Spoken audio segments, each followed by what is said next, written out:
राहुल से मिलकर मैं वापस आया तो मैंने देखा कि राहुल लिविंग रूम में बैठकर मेरा इंतजार कर रहा था। उसकी आंखों से लग रहा था कि वो कुछ पूछना चाहता है। मैंने कहा, क्या हुआ? राहुल, तुम कहाँ गया था? मैंने कहा, कहीं नहीं यार, यहीं बाहर ही था। राहुल, सुन अजीत, कोई बात है क्या?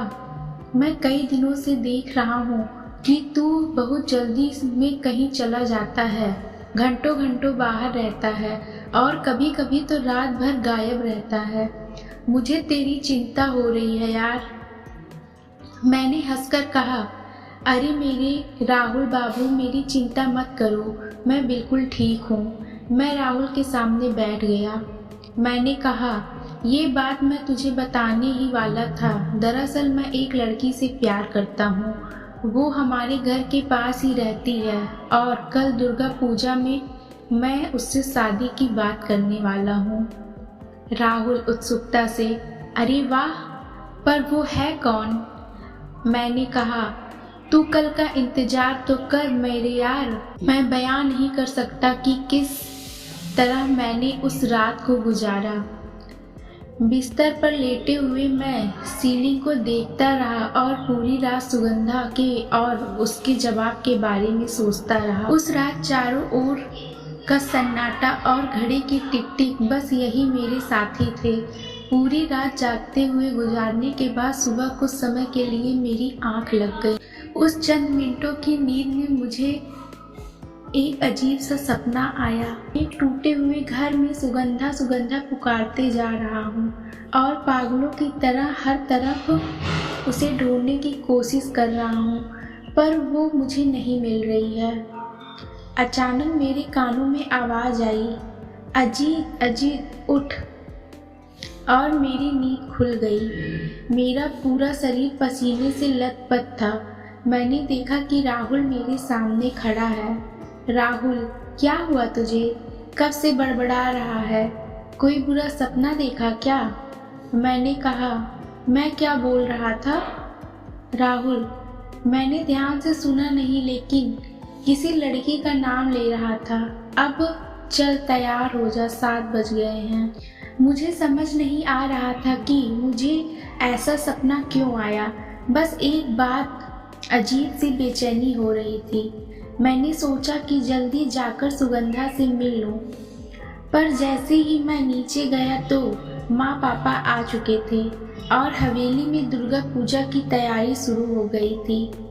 मैं भी दुर्गा पूजा की तैयारी में व्यस्त हो गया, जिससे मैं सुगंधा से मिलने नहीं जा पा रहा था। शाम हो चुकी थी।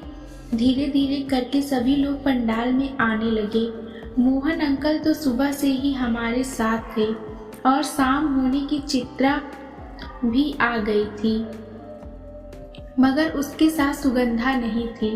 मैंने सोचा कि चित्रा से पूछ लेता हूँ कि सुगंधा कब तक आएगी, पर वो माँ के साथ पूजा के काम में व्यस्त थी, जिससे मुझे मौका नहीं मिल पा रहा था।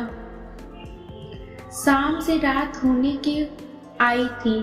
मैंने सोचा कि मैं ही सुगंधा को बुला के ले आऊं कि तभी माँ ने मुझे दुर्गा पूजा के लिए बुला लिया। अष्टमी का दिन था। पूजा समाप्त होने के बाद मैं, राहुल और चित्रा धुनुची नाच कर रहे थे। मैं दुर्गा माँ से सुगंधा के लिए प्रार्थना कर रहा था। धुनुची नाच में अक्सर ऐसा होता था कि हम ढोल नगाड़े की ढाक पर दुर्गा माँ का भव्य चेहरा देखते हुए मगन हो जाते हैं। मेरे साथ भी वैसा ही हो रहा था, मानो धुनाची से अंगारे जमीन पर गिर रहे थे और मैं अपनी धुन में मगन नाच रहा था। एक अंगारे पर मेरा पैर पड़ने ही वाला था कि किसी ने उसे किनारे कर दिया। मेरी नज़र उस शख्स पे पड़ी तो वो सुगंधा थी। मेरी आंखें उसे देखकर मुस्कुराने लगी। जैसे ही मैंने उसे देखा तो मैं खुशी का ठिकाना ही नहीं रहा। मैंने धुनाची को सामने रख दिया और सुगंधा के पास गया। मैंने कहा, बहुत देर कर दी आने में। उसने मुस्कुरा कर अपना सर झुका लिया। सुगंधा, मुझे भी लगा था शायद मैं नहीं आ पाऊंगी, पर लगता है किसी की प्रार्थना मुझे खींच लाई। मैंने कहा, सच में सुगंधा? कभी कभी तो तुम्हारी बातें समझ ही नहीं आती। अच्छा आओ, मैं तुम्हें अपनी माँ से मिलवाता हूँ।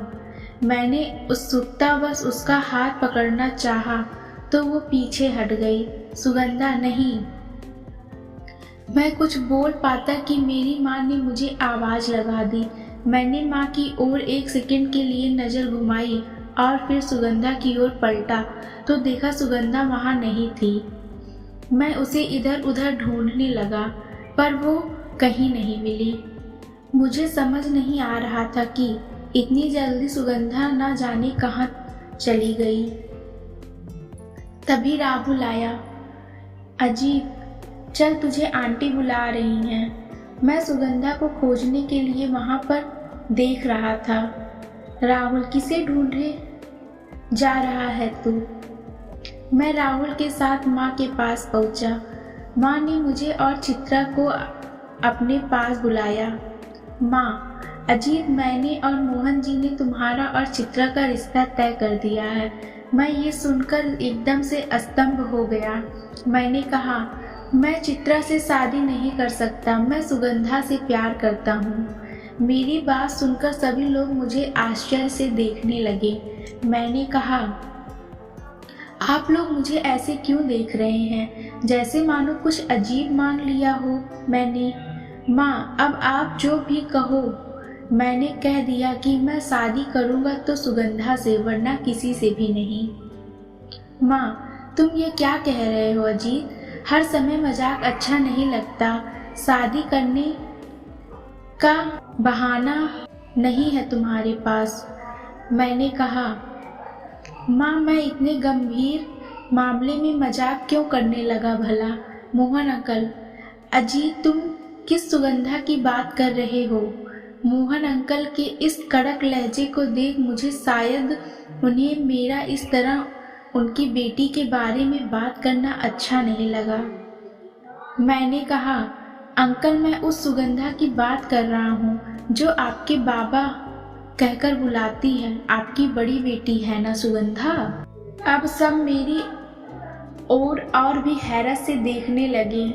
मोहन अंकल, देखो अजीत, तुम जो भी कह रहे हो वो संभव नहीं है। मैंने कहा, अंकल, मैं समझ सकता हूँ कि आप एक पिता होने के नाते अपनी बेटी की मर्जी जानना चाहते हैं। मैं भी सुगंधा पर कोई दबाव नहीं डालूंगा। बस एक बार मुझे उससे मिलकर बात करना है।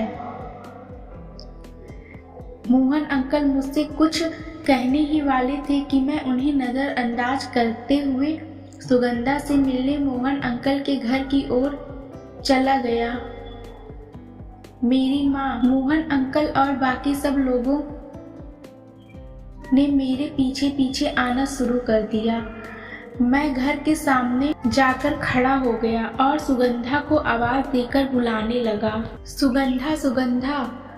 जब अंदर से कोई प्रतिक्रिया नहीं आई तो मैं अंदर चला गया और मतवालों की तरह पूरे घर में सुगंधा को आवाज देकर ढूंढने लगा। तभी मोहन अंकल ने गुस्से से मेरा हाथ पकड़कर मुझे रोका। मोहन अंकल, कूफी है अजीत, तुम जिसे ढूंढ रहे हैं वो कभी तुम्हें मिलने नहीं वाली, ना इस घर में और ना ही कहीं और। देखो, अगर ये मजाक है तो अब बस करो। जो लड़की अब जिंदा ही नहीं है तो तुम उसे कैसे प्यार कर सकते हो? मोहन की इस बात को सुनकर अजीत अस्तंभ हो गया। वो शब्द मेरे कानों को भेदते हुए मेरे कानों और सपनों को बिखेरने की कोशिश कर रहे थे। मैं एक पल के लिए भी अंकल की बात पर विश्वास करना नहीं चाहता था। मैंने कहा, आप कैसी बात कर रहे हो? अपनी ही बेटी को मरा हुआ बताते हुए आपकी जुबान नहीं कांपती? मैं नहीं मानता कि वो जिंदा नहीं है। मुझे लगता है मेरी सुगंधा और आपकी सुगंधा दोनों अलग अलग हैं। मोहन अंकल, ठीक है, आओ मैं तुम्हें अपनी सुगंधा दिखाता हूँ। आओ मेरे साथ। मोहन अंकल मुझे सीढ़ियों से ऊपर एक कमरे में ले गए। मोहन अंकल ने दीवार पर टंगी हुई तस्वीरों की ओर हाथ दिखाते हुए कहा, देखो ये है मेरी सुगंधा। मेरी नज़र जैसे ही उन तस्वीरों पर पड़ी, मैं तो सन्न ही रह गया। वो मेरी ही सुगंधा थी। वो सुगंधा जिसकी आवाज़, की बातें, जिसकी खुशबू मेरी रग रग में समाई हुई है। वो सुगंधा जो कुछ ही दिनों में मेरी कभी न छूटने वाली ऐसी आदत बन चुकी थी, जिससे मिले बिना, जिसे देखे बिना मेरा दिन नहीं कटता था। वो सुगंधा जिसे मिलने के लिए मैं न रात देखता था न दिन, बस दीवानों की तरह उसके पास चला जाता था। वो सुगंधा जो मेरी आहट पाकर मुझसे मिलने चली आती थी, वही मेरी सुगंधा जिससे मैं प्यार करता हूँ कि उसके बिना मैं अपने जीवन की कल्पना भी नहीं कर सकता। मुझे कुछ भी समझ नहीं आ रहा था कि मेरे साथ ये क्या हो रहा है। मेरा दिमाग सुन्न पड़ गया था और मैं पागल सा होने वाला लगा था। मैं वहीं ज़मीन पर बैठ गया। मोहन अंकल ने मेरे कंधे पर हाथ रखकर कहा, अजीत, मैं ये नहीं जानता कि तुम्हारे साथ ये क्या हो रहा है। मैं ये भी नहीं जानता कि जो भी तुमने देखा या महसूस किया वो सब सच था या कोई मानसिक विकार। पर मैं तुमसे इतना कहूँगा, अपने आप को संभालो। मैंने कहा, सुगंधा की मौत हो चुकी है। मैं उसके बारे में हर बात जानना चाहता हूँ अंकल। बताता हूँ। मेरी सुगंधा बहुत चंचल थी, हरदम प्रकृति के आश्रय में रहना पसंद करती थी। उसका ये स्वच्छंद और निर्भीक स्वभाव ही मेरे चिंता का कारण था। वो जितनी प्राकृतिक प्रेमी थी, उतनी ही अच्छी कलाकार भी थी। वह हर साल दुर्गा पूजा में दुर्गा माँ की प्रतिमा बड़े प्यार से अपने हाथ से बनाया करती थी। उसकी बनाई प्रतिमा इतनी आकर्षक और सुंदर होती थी कि लोग आश्चर्य में पड़ जाते थे कि इस प्रतिमा को किसी पेशवा मूर्तिकार ने नहीं, एक आम लड़की ने ही बनाया है। वो जो हवेली के पीछे कोठी है, सुगंधा वहीं पर प्रतिमा बनाती थी। हर साल की तरह पिछले साल भी दुर्गा पूजा के लिए उसने अपने हाथों से प्रतिमा तैयार की थी। अगले दिन प्रतिमा को पंडाल में स्थापित करना था, तो वह प्रतिमा का श्रृंगार कर रही थी। सुबह से शाम हो गई थी, वो अभी तक वहीं पर थी। उसने सभी से खाने को कहा, पर उसने सुबह से खाना भी नहीं खाया था। उसकी यही लापरवाही मेरी चिंता बढ़ाती थी। मैं उसका इंतजार कर रहा था। तभी दरवाजे पर किसी ने दस्तक दी। मुझे लगा सुगंधा आ गई, तो मैं दरवाजे पर गया।